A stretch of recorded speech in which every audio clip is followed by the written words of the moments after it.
Familia buscadora. Hoy les traigo la historia más útil para la vida diaria. San Antonio de Padua, el santo que encuentra todo lo que se pierde: llaves, documentos, objetos preciosos, trabajos, esperanza y hasta el amor perdido. Millones rezan diariamente: San Antonio, algo se me ha perdido. Pero esta historia extraordinaria no comienza con un fraile pobre buscando cosas perdidas.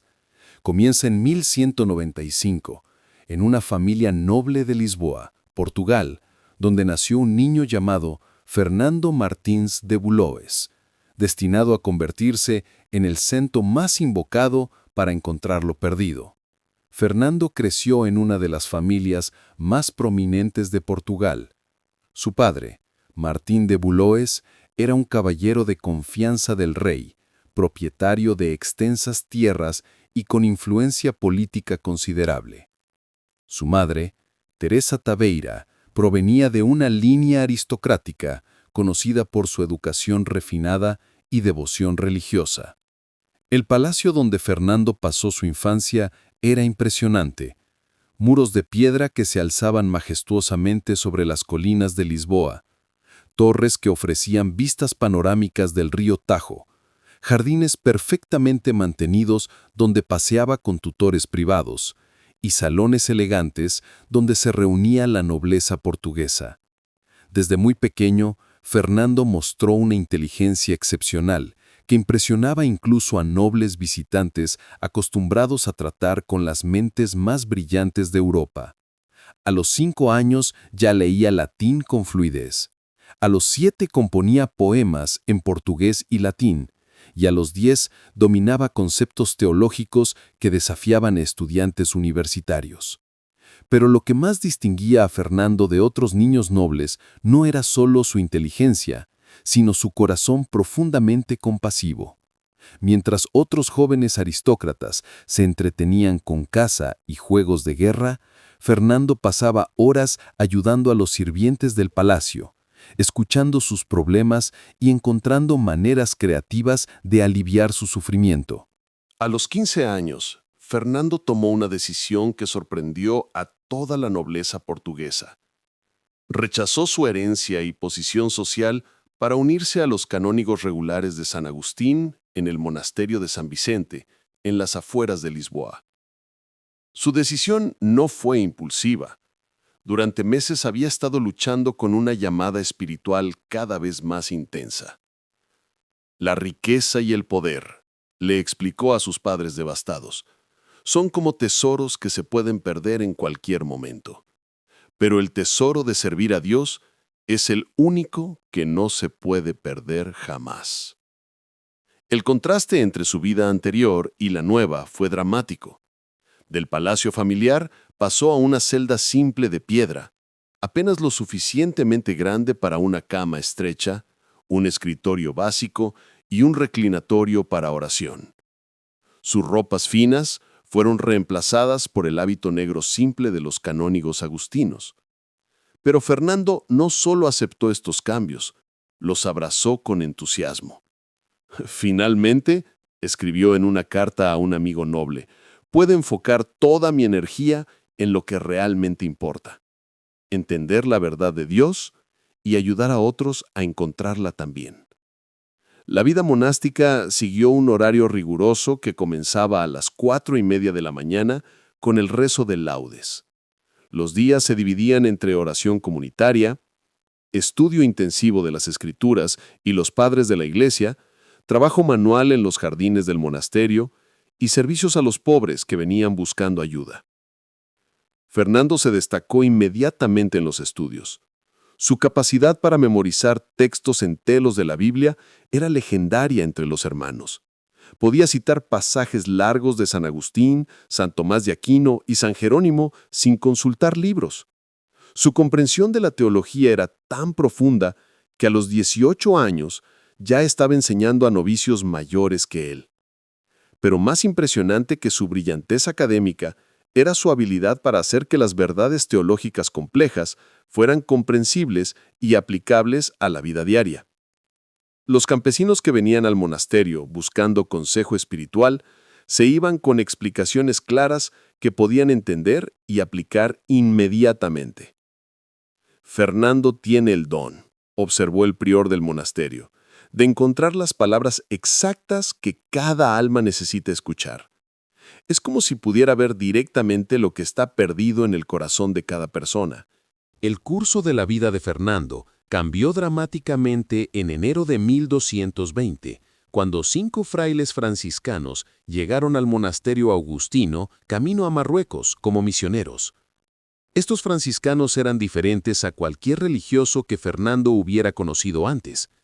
Mientras los canónigos agustinos eran estudiosos contemplativos que servían principalmente a través de la oración y la enseñanza, estos franciscanos irradiaban una alegría contagiosa y una pasión por llevar el evangelio directamente a los no cristianos, sin importar los peligros.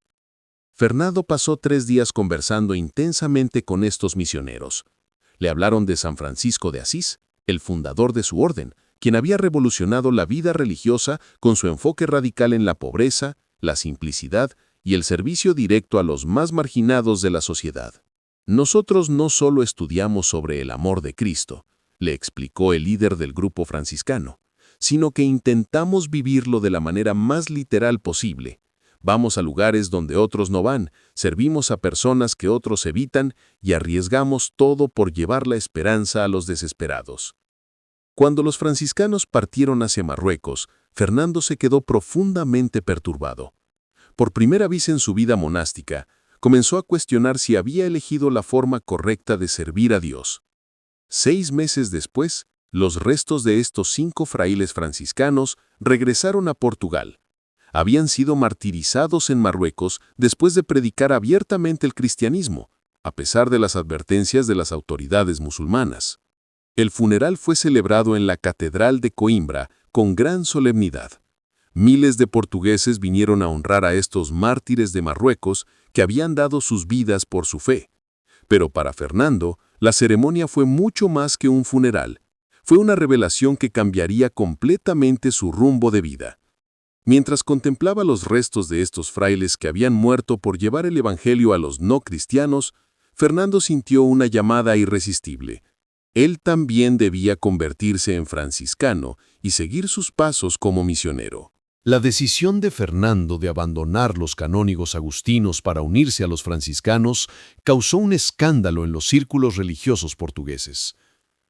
Los agustinos habían invertido 5 años en su formación y lo consideraban uno de sus intelectuales más prometedores. Su partida se sintió como una traición institucional. Pero Fernando estaba convencido de que esta era la voluntad de Dios para su vida. He encontrado lo que estaba perdido en mi alma, les explicó a sus superiores agustinos. Durante años he estado buscando la manera correcta de servir a Cristo, y finalmente la he encontrado en el ejemplo de estos mártires franciscanos. En agosto de 1220, Fernando intercambió su hábito negro agustino por el hábito marrón franciscano, y con este cambio de ropa vino también un cambio de nombre. Fernando murió simbólicamente y nació Antonio, nombre que eligió en honor a San Antonio Abad, el gran eremita del desierto. La diferencia entre la vida agustina y la franciscana era radical. Los agustinos vivían en monasterios bien establecidos, con bibliotecas extensas, comidas regulares y cierta comodidad material. Los franciscanos, siguiendo el ejemplo de San Francisco, habían hecho votos de pobreza absoluta. Antonio ahora dormía en el suelo o en camas de paja, comía solo lo necesario para sobrevivir, y frecuentemente menos, y no poseía absolutamente nada excepto la ropa que llevaba puesta. Su celda franciscana no tenía libros, escritorio o cualquier comodidad personal. Pero lejos de sentirse privado, Antonio experimentó una libertad espiritual que nunca había conocido. Cuando no posees nada, escribió en su diario, descubres que lo tienes todo. Cuando no buscas comodidad material, encuentras comodidades espirituales que son infinitamente más satisfactorias. Inmediatamente solicitó ser enviado como misionero a Marruecos, siguiendo los pasos de los 5 mártires que lo habían inspirado. Sus superiores franciscanos, reconociendo su preparación teológica excepcional y su sinceridad evidente, aprobaron su petición. En el otoño de 1220, Antonio zarpó hacia Marruecos con el corazón lleno de expectativa misionera. Había pasado meses preparándose espiritualmente, estudiando árabe básico y visualizando el ministerio que desarrollaría entre los musulmanes marroquíes. Pero Dios tenía planes completamente diferentes. Poco después de llegar a Marruecos, Antonio se enfermó gravemente con lo que probablemente era malaria o una infección tropical severa. Durante semanas estuvo al borde de la muerte, delirando con fiebres altas y perdiendo peso dramáticamente. Los franciscanos locales hicieron todo lo posible para cuidarlo, pero se hizo evidente que no podría sobrevivir en el clima marroquí. Con gran tristeza, decidieron enviarlo de regreso a Portugal para recuperar su salud. El viaje de regreso se convirtió en una pesadilla. La nave en la que viajaba Antonio fue desviada por tormentas terribles y corrientes imprevistas.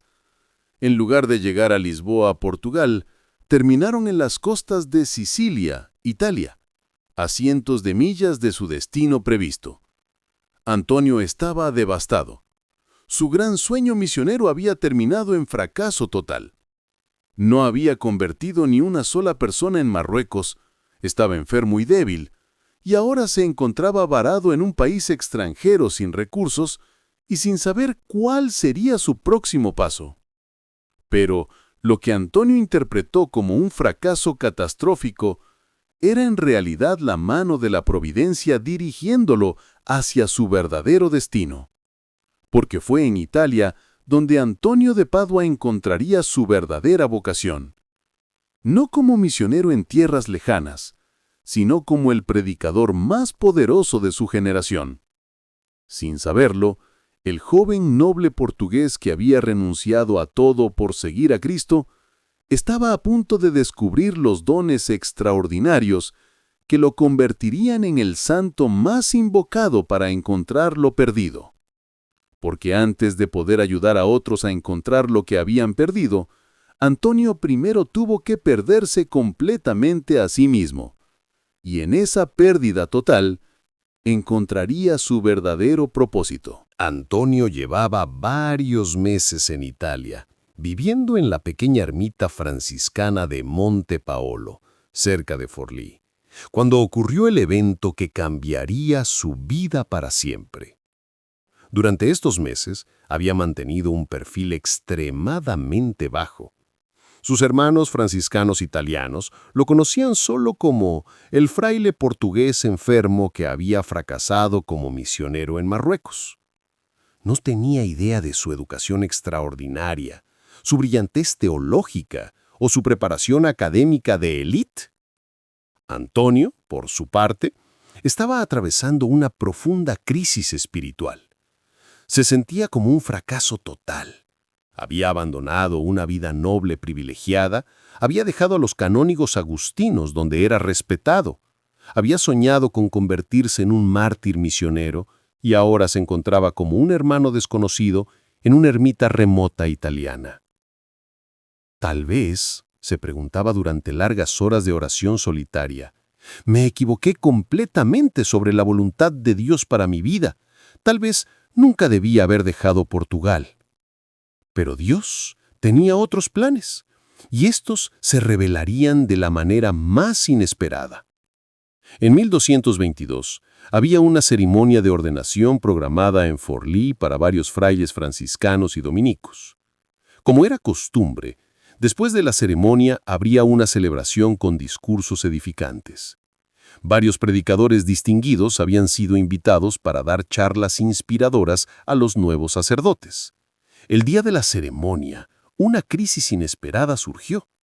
El predicador principal se enfermó repentinamente y no pudo asistir. Los organizadores entraron en pánico. ¿Quién podría dar el discurso principal con tan poca anticipación? Después de discutir desesperadamente, el superior franciscano se acercó a Antonio. «Hermano, Sé que eres de Portugal y probablemente no estás preparado, pero ¿podrías decir algunas palabras simples? No necesita ser elaborado, solo algo básico para llenar el tiempo. Antonio aceptó reluctantemente. No tenía idea de que estaba a punto de dar el discurso que revelaría al mundo uno de los talentos de predicación más extraordinarios en la historia del cristianismo.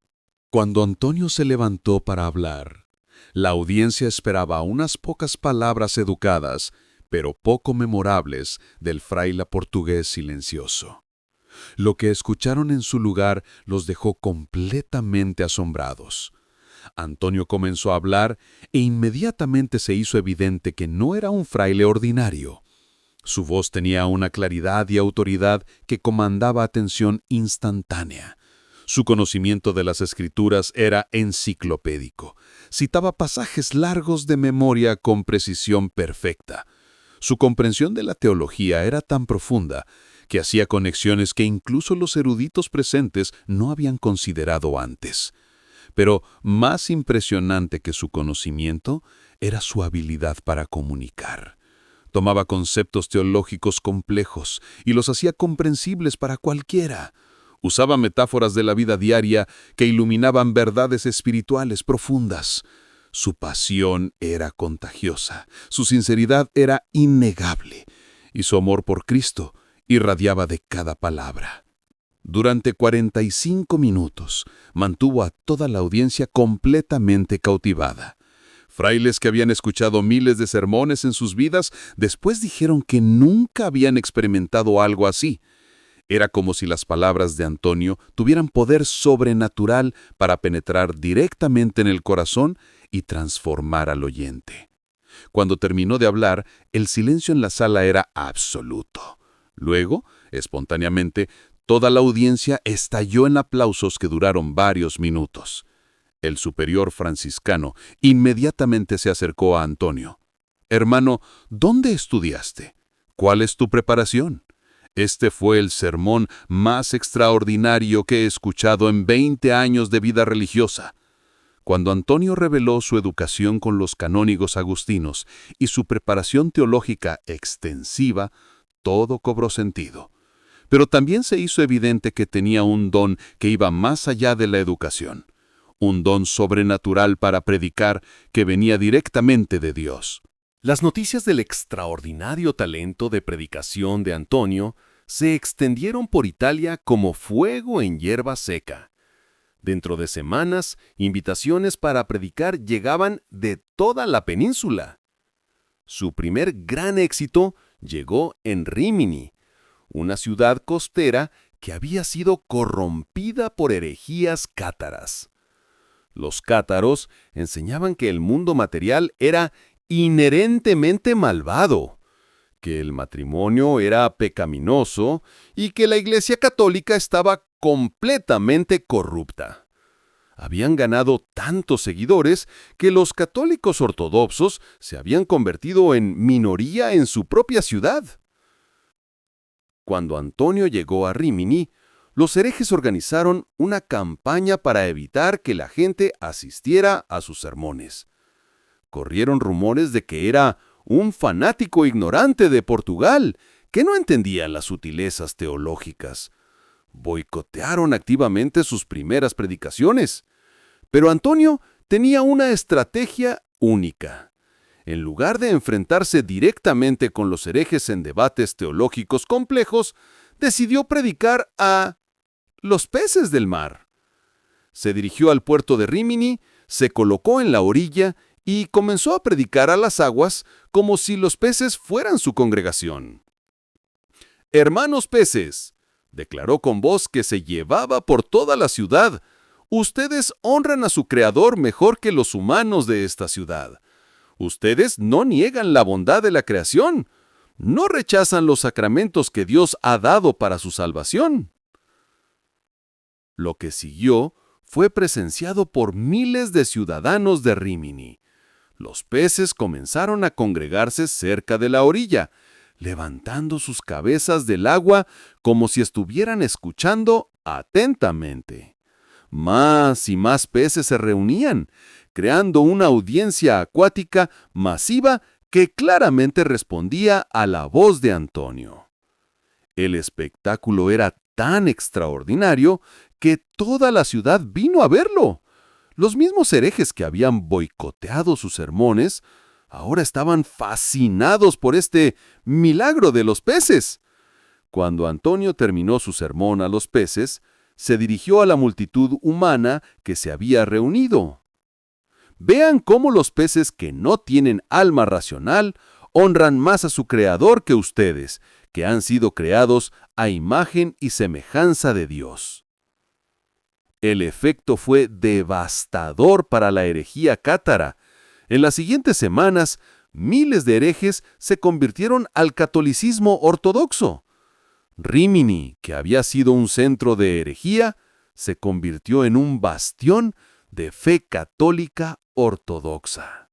Fue durante este periodo de predicación intensa que comenzaron a ocurrir los milagros que eventualmente harían de Antonio el santo más invocado para encontrar cosas perdidas. El primer incidente documentado ocurrió en Bolonia, en 1223. Antonio había estado predicando durante semanas en la catedral y su fama había traído multitudes tan grandes que la iglesia no podía contener a todos los que querían escucharlo. Una viuda pobre llamada Benedetta había venido desde las afueras de la ciudad para escuchar al santo predicador portugués. Toda su riqueza consistía en un pequeño anillo de bodas de plata, su único recuerdo de su esposo fallecido y lo único de valor que poseía. Durante la multitud y el empuje para entrar a la catedral, Benedetta perdió su anillo. Se dio cuenta solo después del sermón, cuando ya era demasiado tarde para buscarlo entre los miles de personas que habían asistido. Devastada, Benedetta se acercó a Antonio después del servicio. «Padre Antonio, he perdido lo único que me quedaba de mi esposo. Sé que es solo un objeto material, pero para mí representa todos los años de amor que compartimos. ¿Podría orar para que lo encuentre?» Antonio, movido por la sinceridad de su dolor, le respondió: «Hermana, regresa a casa y busca cuidadosamente. Confía en que Dios, que ve hasta el gorrión que cae, también conoce la ubicación de tu anillo». Cuando Benedetta llegó a su casa, siguió el consejo de Antonio y buscó sistemáticamente. En el último lugar donde se le ocurrió mirar, dentro de un pez que había comprado esa mañana para la cena, encontró su anillo de bodas perfectamente preservado. Las noticias de este milagro del anillo se extendieron rápidamente por Bolonia. Pronto personas de toda la ciudad comenzaron a acudir a Antonio cuando perdían cosas importantes. Los milagros de cosas encontradas se multiplicaron exponencialmente. Un comerciante encontró documentos cruciales perdidos después de orar a Antonio. Una madre encontró a su hijo perdido en las calles de Padua después de invocar su intercesión. Un estudiante encontró manuscritos valiosos que habían sido robados de la biblioteca universitaria. Pero el incidente que solidificó la reputación de Antonio como el santo de las cosas perdidas ocurrió con su propio libro de Salmos.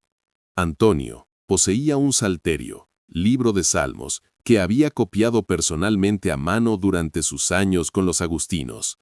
Era su posesión más preciada, no por valor material, sino porque contenía no solo los salmos, sino también sus propias notas marginales, comentarios y reflexiones espirituales acumuladas durante años de estudio. Un novicio franciscano, llamado Paulo, decidió abandonar la orden religiosa y, al partir, se llevó el salterio de Antonio como compensación por el tiempo que había perdido en la vida religiosa. Cuando Antonio descubrió el robo, estaba devastado. Pero en lugar de enfurecerse o desesperarse, se puso en oración.